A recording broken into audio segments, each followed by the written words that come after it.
Right now it is time for Appraise This with Tim Luke and Greg Strahm, the freaking frack of Nick and Knack, Treasure Quest Appraisal Group. You can always find them on the web at tqag.com.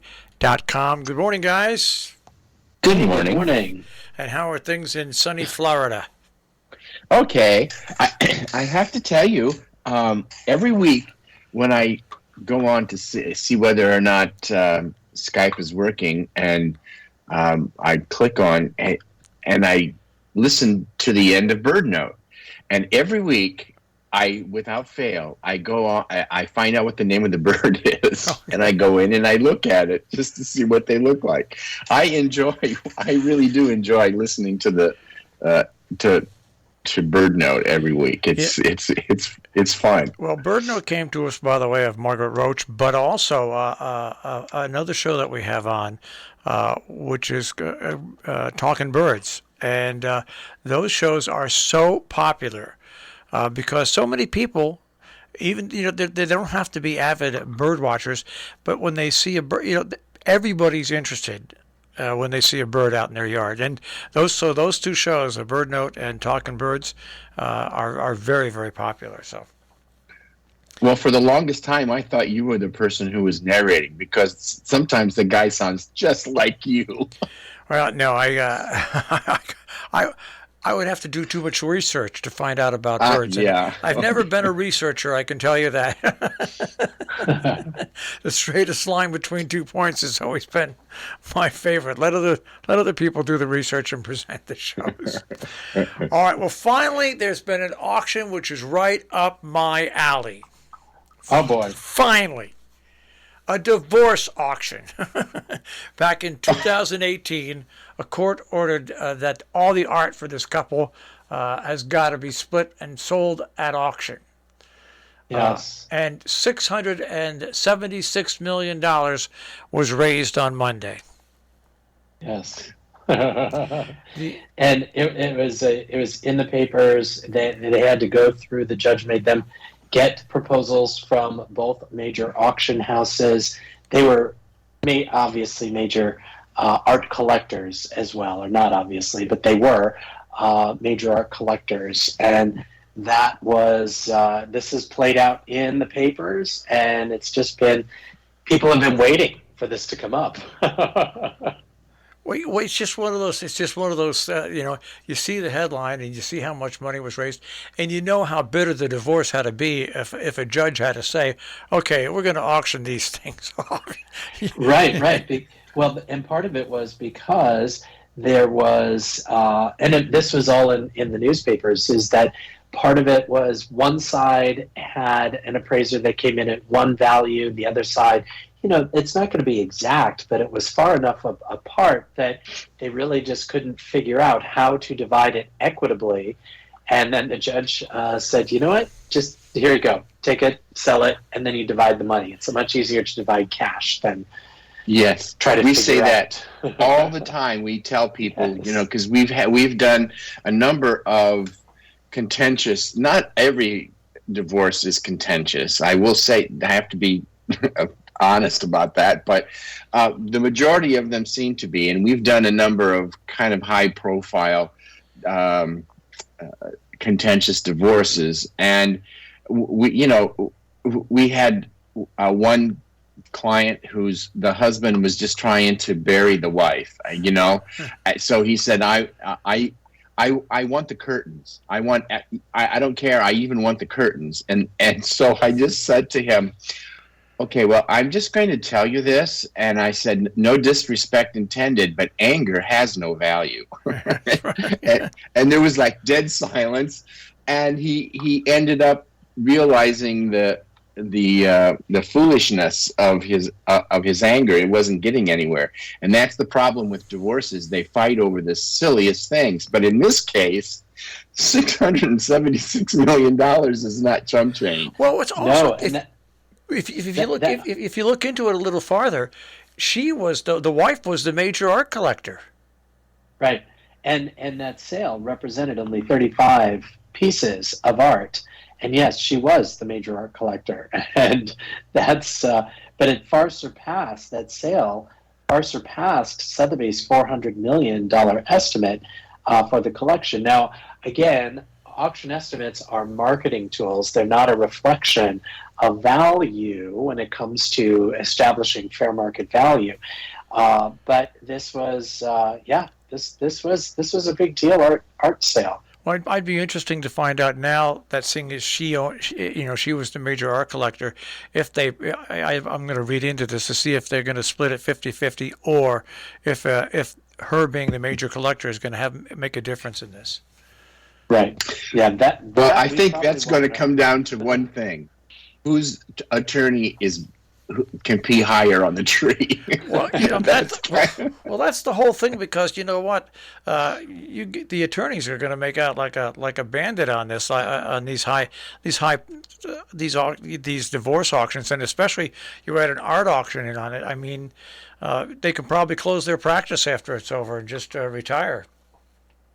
Well, it's funny because last night, Tim and I were talking. We were visiting a friend of ours, and we were talking about an appraisal that we had just finished, and it was probably the biggest appraisal that we've ever done, at least both monetarily and the number of items. And I said, these kind of appraisals don't come along all that often, but the fact is they actually do. But the thing is, it could be this was over 10,000 items, and the amount of the appraisal was really high.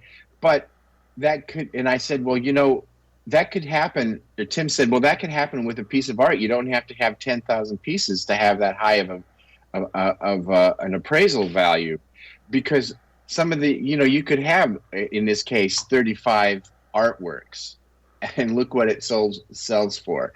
So, divorce and art, they're interesting bedfellows, because it never ends up being equitable, at least from our experience. No. Well, and the other thing, and if you read through the article, it does say that that they are going to be well, it says splitting, but we don't know is that 50-50. It just says split. That can imply a whole lot of other things.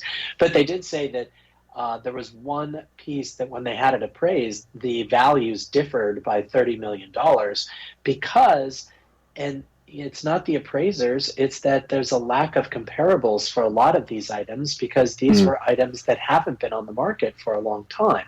So when you think about that, it's like, okay, that's pretty great. But to have it sell for $600 million, and then last week also what happened at Christie's did, it was 2 nights of sales, I think, and they did close to $1 billion just in a couple of days. Jeez. So just amazing prices, how the market, how things have just roared back, from this where we were over a year and a half ago to now. It's pretty interesting to see how things are going. $1 billion. You think of these are just staggering numbers, but interesting nonetheless. Now there's an auction coming up November 22nd through the 26th, and this has some pretty cool items in it. The Herman Historica auction. It's got everything from suits of armor to Chinese, antique Chinese pottery and everything like that. It really is a pretty amazing, looking through what's here up for the auction, it really has some pretty amazing stuff in it. Is this the one that has, when you said armor, I was looking at something this morning and it showed a helmet? Yes. That's the auction. Yeah, that was an 1800 Italian helmet, which is valued at $10,000 to $20,000. But when you scroll down some of the pictures and you see some of the different things they have there, they have an Iron Cross medal from the Order of the Cross of Liberty, which is now not a lot of money, $1,000 to $2,000. But there's what I find about this auction, there's really is some interesting things in here that relate as far as his history goes. Yeah, yeah. The this some of these items are a little bit out of our bailiwick, but Yeah. we always have someone that we can refer to. But for example, I noticed that there's a lot of weapons, old weapon, swords and daggers and things, and a lot of armors and armament. So it'll be interesting to see what this auction does. I think the auction is actually slated to begin. I don't remember if it's before or after Thanksgiving. The 22nd. I think It's before November. Yeah. November 22nd. 22nd. One of the cool things in there is a uniform from 1906, a drummer of the Russian Army, the Imperial Russian Army, and it looks to be in pretty good shape. And like I said, the initial prices on these things are not a lot. But I've always been a history buff. I love history, so when I see things that range from drummers for the Russian Imperial Army, the Chinese antiques. That's a look back at the world as a whole. It just looks like a fun auction to me to look in on. Yeah. Well, I like also because I like armor. When we went to London and we went into the armor room at the Tower of London, I could have stayed in there all day. It's just amazing what they actually put themselves through to protect themselves back then. Yeah. Well, what this illustrates also, Marshall, is just the wide advertising reach of the internet. Just how great, because this sale is taking place in Munich, in Germany. So, and here we are talking about it. And this is a fantastic illustration of how the global marketing of the items that are coming up for auction have really, the landscape has just changed. And you can watch this, you can bid on it, you can follow it, and add great things to your collection that from around the world, as opposed to trying to find them locally. It's really great. And this Yeah. is, go on. One of the interesting, there was a lot of helmets in this Yeah. sale. I don't know if you saw that, but the one that actually caught my mind was the one that was in the story. And if you remember, when we first started doing this show, I made the joke that I think you and I must have been separated at birth, like the Corsican twins.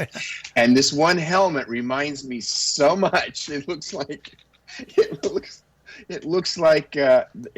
from the, what is it, the Count of Monte Cristo, where they put the guy in, or no, the Iron Mask, and where the one twin gets separated at birth. And I saw this and I thought of you immediately.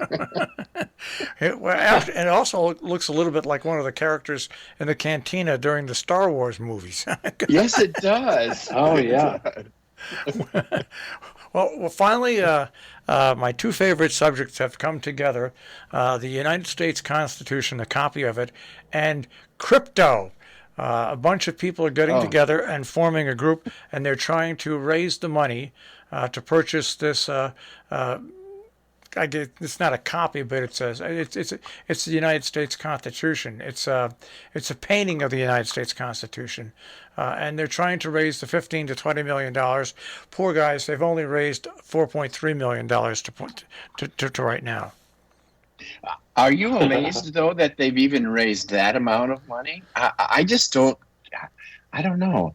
I have a feeling that this is not going to be a fad. I think this is going to be the wave of the future as far as currency goes, because there are too many mainstream advertisements now on companies that have started for cryptocurrency.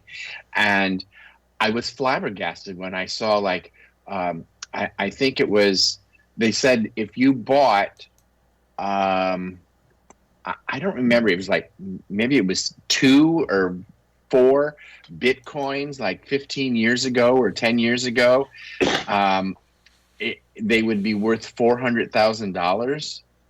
But is it $400,000 in real money or cryptocurrency. Well, I still don't well, understand. you understand. Right. Tom Brady gave the guy that gave his football back from his 600th touchdown pass.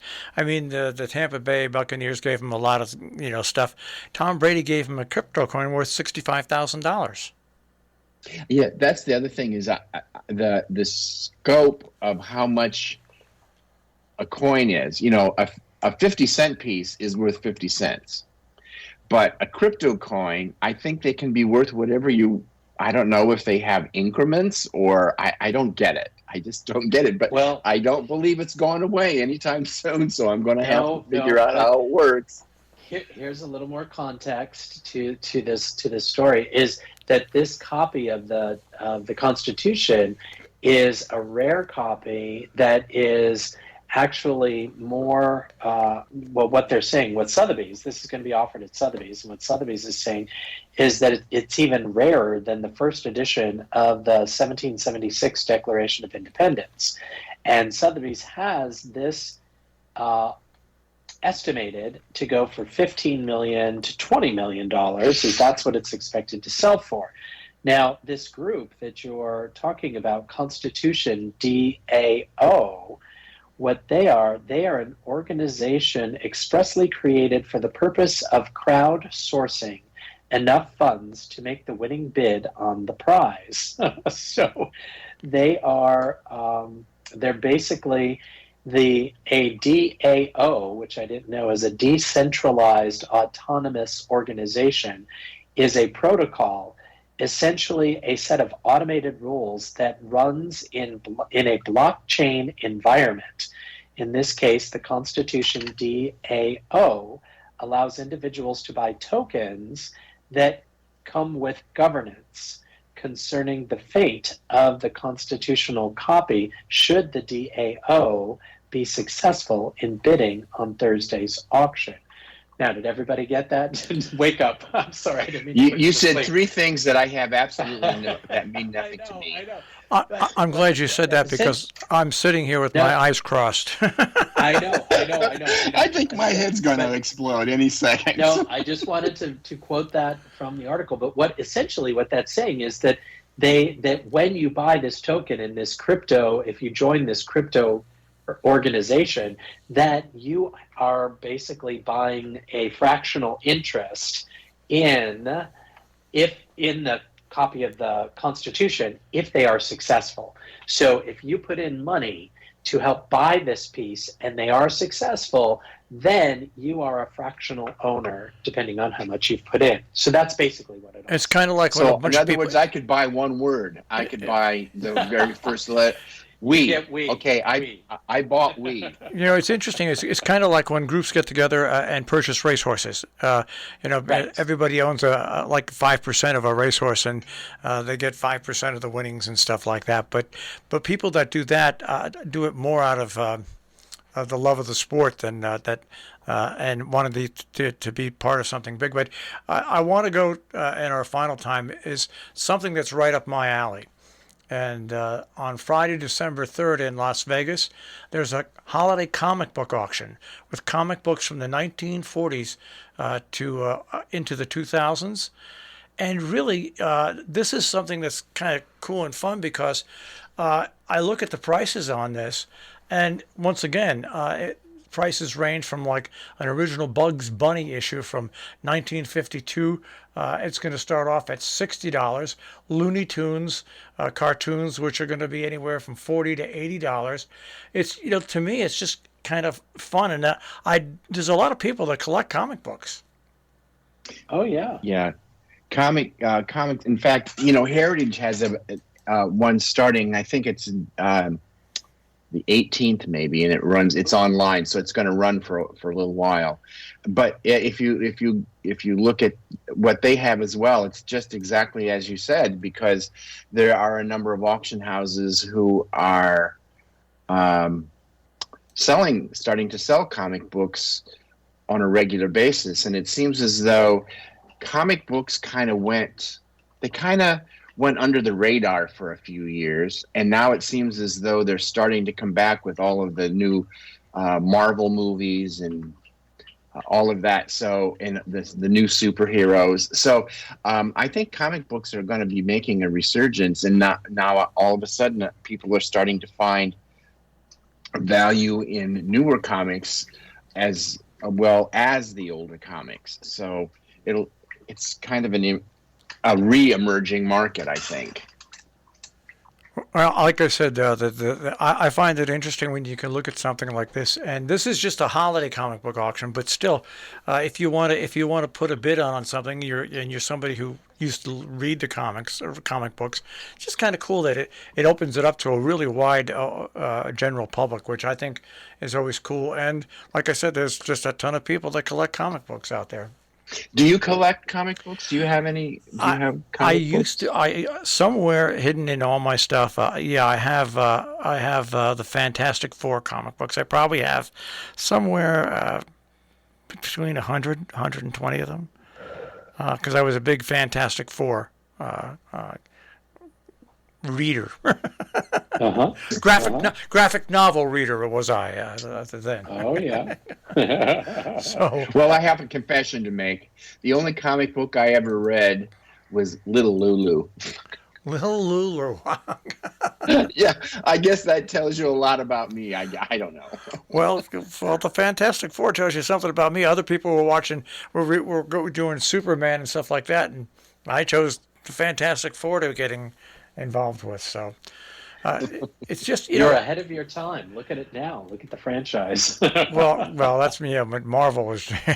It's amazing how the Marvel universe has come to where it's come, where you get fantastic actors and actresses wanting to play in these movies because when certain one of the Marvel movies comes out, they know they've got like what happened with the Avengers. There's a 10 to 12 to 15-year run where they're going to be employed and be popular. Yes. Yeah, It's amazing. I have to be honest. I've not seen any of the. Well, I take that back. Is the what is the one with Thor and Loki, and that's the only one I've seen. Okay, So- well, Thor is part of the Avengers series, but it also That's another thing. They break it out on their own. It really Right. is. The Marvel group really was genius what they did, and the way they broke things out, and the way they adapted to take their comics to the screen and get the people that they do to show on the screen. It's pretty amazing stuff. Yeah, it is. All right, what are you guys? You guys all set for your Thanksgiving yet? Yeah, Oh, yeah. we are actually. Yeah, we're going down to Low Tim's key. mom and dad's. Dad. Very low key, and that's it. It's just going to be the four of us. Did So they get their that'll be- turkey already? Because we hear the horror stories about getting turkeys. No. Oh, yeah. Yeah, we've got everything all under control, and in Thank fact, goodness. I'm not even going to raise a finger to cook anything this year. Everything is going to be prepared. All right, guys. So, Well, I'll speak to you guys next week. All right. okay. Have a great Take week. care. Take care, Marshall. Bye. Tim Luke, Greg Strahm, the Appraisal Guys, the frickin' frack of Nick and Knack with Appraise. This here on Robin Hood Radio.